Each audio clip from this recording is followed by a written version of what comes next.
then there's some situations like that we have as well where about 95% of our evidence stays between us and our clients at our client's request. Yes, that's a given. So there are so many people that just want to put stuff on YouTube and Facebook just to get as much notoriety as they can about it. And we only release stuff on our Facebook or YouTube channel that our clients have requested us to or have given us permission to. Right. So, it's a double-edged sword when we're talking one side and others are like, oh, well, you don't have 4 million videos or 10 million followers on Facebook or YouTube, or, that's insignificant to us. The point of it is protecting our clients' integrity, the evidence between them, their confidentiality. But at the same time, we need to do more of this along with others to try to get more evidence out there so that we can all share and grow from it. Well, I agree. I'll be honest, I am the world's worst on sharing anything because if I'm doing a residential, that evidence comes first. And then if I've done something else, like, on my own, then sometimes that stays locked in the cat cave forever. It depends on the timing. But I don't very often in fact, I don't think I've ever put, except maybe 3 videos up on YouTube.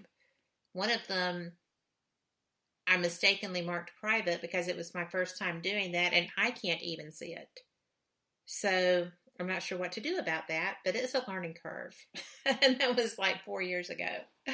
But right. The other was evidence that I got at, public investigations at locations that I know what I saw and I knew they were haunted.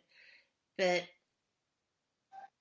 do you think that, mine is obviously user issues, but for a lot of people, it's just, like you said, the fear of ridicule.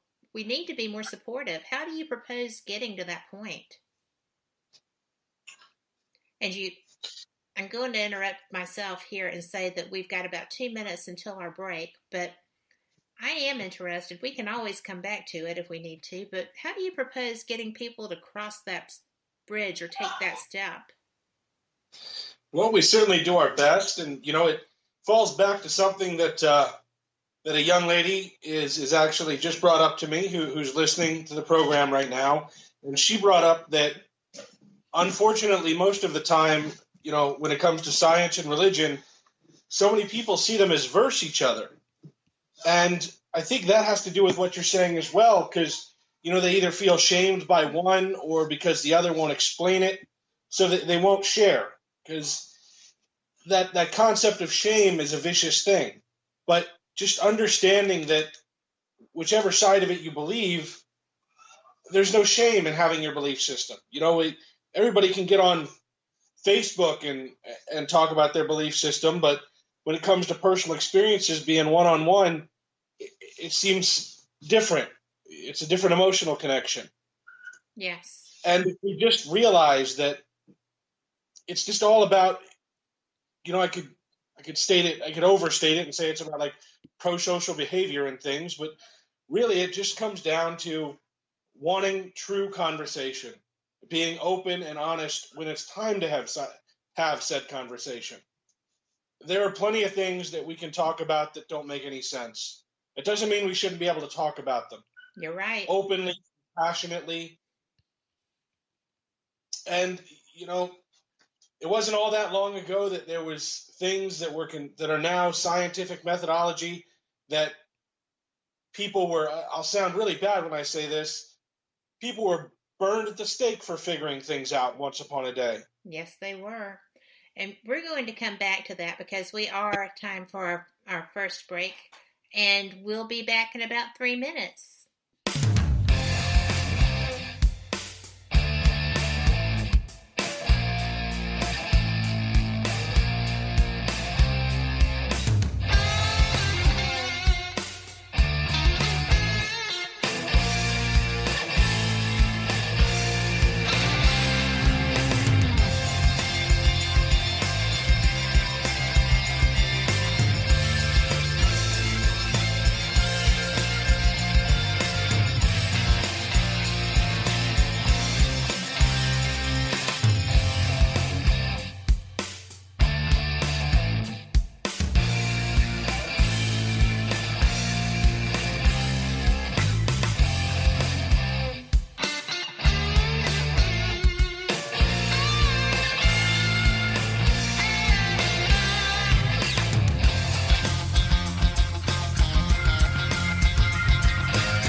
listening to WPHM Digital Broadcasting,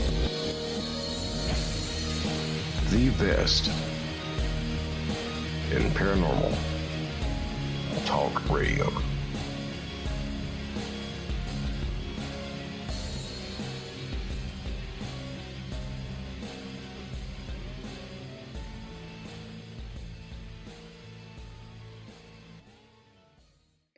And we are back. You are listening to Fate Radio. I am Kat Hobson, your host, and I am joined tonight by Greg Potlett and Noah Maisel. And we are discussing, and I bet I did not say that right. I've only done it 2,000 times. But we are discussing paranormal evidence and the sharing of such and trying to develop some scientific methodologies that are going to stand up to repetitive testing and how difficult that is actually to achieve. And I apologize for having to interrupt you to go to break, but can we pick that back up? Absolutely. Thank you. It's obviously that's one I could talk about for a while, but we've even spoken to, heck, I'll just say it, religious leaders that aren't allowed to talk about their true beliefs because the people above them tell them that these aren't subjects to be discussed with the public, or, these are subjects to be hidden. And it's kind of sad. And I won't throw any names under the bus, but we've talked to plenty that are there to help, plenty that are there that don't know how to help, and plenty that have shown up that don't know what they're doing and make it worse. And unfortunately, some of these people are the ones that are talking to the public, giving them false instructions or false hope, or putting them in a shameful state for thinking that they've gone through an experience, or something even worse than just a limited experience. I mean, we've dealt with what I would consider to be some of the worst of the worst, and it will leave a stigma to it, almost stain that person's soul, that if they ever experience something like that, they're not allowed to talk about it again because their deacon or padre of some sort said that they didn't. And I don't mean to get off on such a religious kick, and then at the exact same time, those in the scientific school of thought that will speak about it all day and not speak about one of the most simple concepts of energy. You're not creating it, not getting rid of it. And they'll try to, take it to a more complicated level, and I could too. But if you say that we exist, then you're saying paranormal energy exists. And considering that on the other side of it, pretty much every religious text in history written in this country or the many, many others that so many people seem to forget, in somewhere, some form or fashion, pretty much all of them speak of something that many would consider to be different terms of a ghost. But Absolutely, then when it comes to their neighbor, their kid, or themselves hearing something or experience something, they get so scared of that term and they won't bring it up. And to me, that's just sad that people have to live in the falsity of acting that it doesn't exist. To me, and you've heard me say this before, so I'll keep it going, it has been proven so many times that I've lost track. And that's just by us. And that's not speaking of the hundreds of others, thousands of others that have absolutely proven it. Yes. Scientifically proven it. But yet, even though it's been proven, it's still not proven.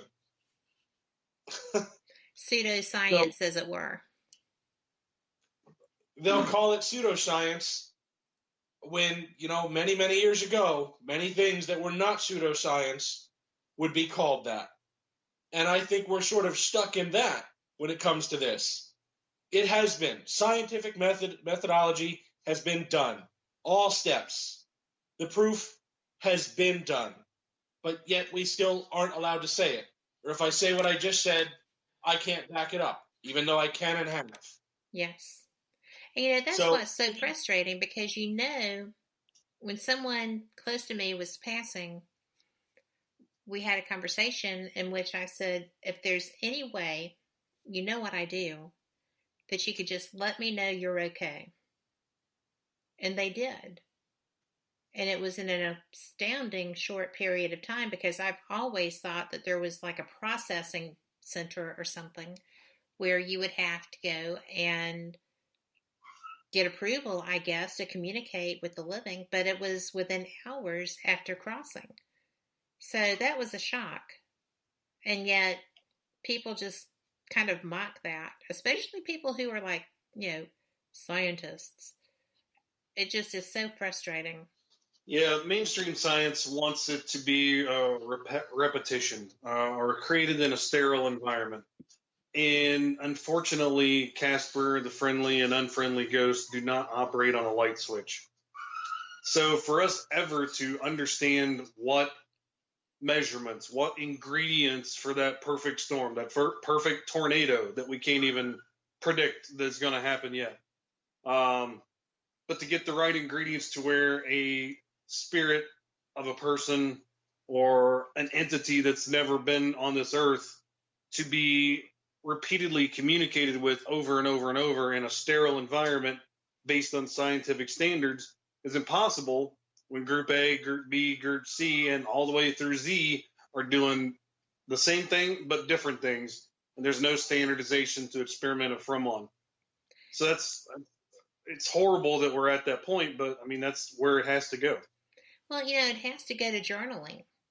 It has to do journaling. It has to be, and it is, I'm sorry, that is going to have to be repetitive testing. Utilizing the same experiments with the same equipment, with the same settings, and achieving the same results. That's the only way this is going to be considered a science. So you do have to get that standard of testing done. And while they don't always respond, they never respond when you want them to, but if you explain what you're doing and why, there are a lot of spirits that I've encountered who do want to help with communication. Oh, absolutely. On the flip side, though, if your group, definitely, if your group and our group were getting the same results all the time, doing the same techniques, and we don't share that with anyone else, how is it going to get universal?